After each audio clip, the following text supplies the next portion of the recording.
All right, so today we will be doing a compliance audit and small risk assessment based on the NIST 853 framework. And I would like to give a shout out to Jared Auger for putting together the GRC masterclass, and another shout out to Tarvis Mitchell for inspiring me to put together a GRC lab / project. Now, I did use the assistance of ChatGPT to put this together. ChatGPT was my director of IT, John Smith, and I asked ChatGPT, answer these auditing questions as if you are being audited based on the NIST 853 framework. And now today we will be doing a compliance audit on the MP family, controls 1 through 7, and the MP family covers how media and files are used, stored, and safely destroyed. So let's get started. Are system-specific media protection procedures available? Response I got, no, we do not have specific media protection procedures in place. We have 3 individuals on the IT team, and they all do things in their own way. So right out of the gate, that is not compliant, and that can cause some serious problems. So 2, how is access restricted to digital and non-digital media to authorized individuals? Access to digital and non-digital media is restricted through authentication and authorization processes, including permissions and access controls. So MP3, how does your organization mark system media? Are procedures available explaining how the media must be marked? Is any media exempt from marking? If so, why? Answer, my organization marks system media with labels containing essential information such as classification, handling, instructions, and data sensitivity. Procedures are available detailing how media must be marked. Some media may be exempt from marking for security reasons, like covert or classified media, where marking could reveal sensitive information. So that hit all of the points that I asked. MP4, how and where does your organization store digital and non-digital media? What physical controls are in place for controlled storage areas? How is system media securely stored? Answer, digital and non-digital media are stored in secure and controlled areas such as data centers, vaults. Physical controls include locked cabinets, access restricted to authorized personnel, and surveillance. System media is securely stored following these measures. MP5.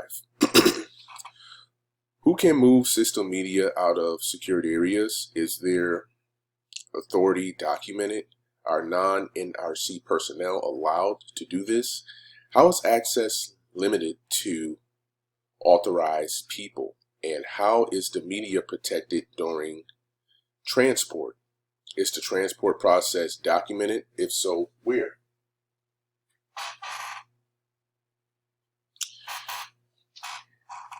Answer, only authorized personnel with documented authority can transport system media outside of controlled areas. Non-NRC personnel, e.g. carriers, postal services, must also be authorized and documented. Transport activities are restricted to authorized individuals. System media is securely controlled and protected during transport with measures like encryption, tamper evidence sales, and tracking. All transport activities are documented in designated record-keeping system. MP6.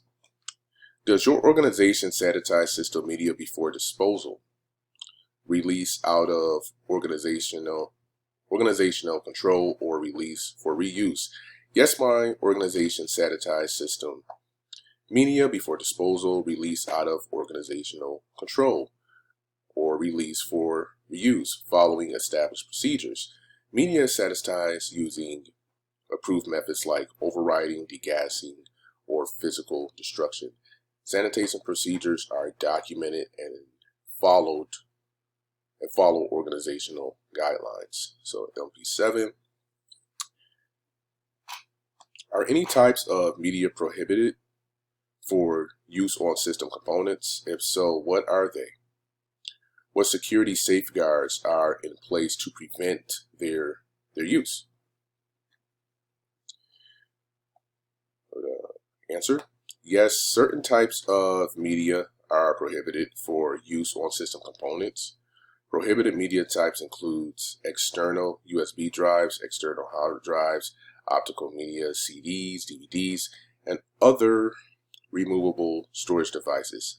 Security safeguards includes endpoint security solutions to monitor and restrict external media connections, access controls to limit user permissions, regular security awareness, training, logging, and monitoring of prohibited media connection attempts, and security audits to assess and update safeguards as needed.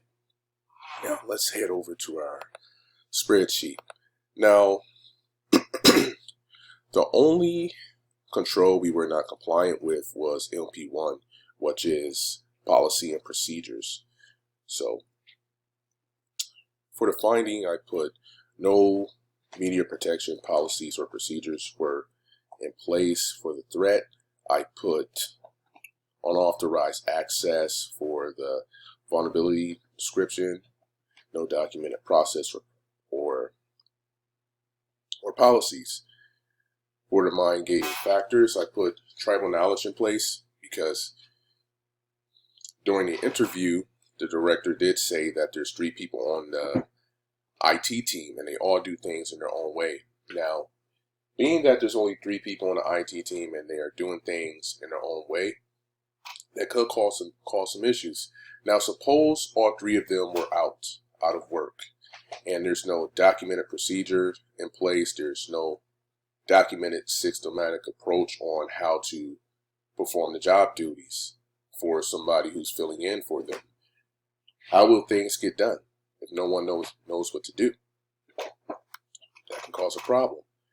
So for likelihood and impact, I gave those both a 5. And for those who don't know, likelihood times impact equals overall risk, which is, that's 25. Now for the risk explanation, here's what I put. Our staff lacks clear guidelines and instructions for safeguarding and organizing information, which can lead to tasks being done incorrectly. Without established rules and policies, everyone may end up doing things differently, making it challenging to maintain the consistency in our work. Alright, so guys, that's the end of this one.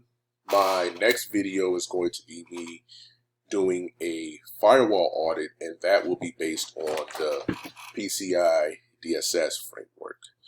See you on the next one.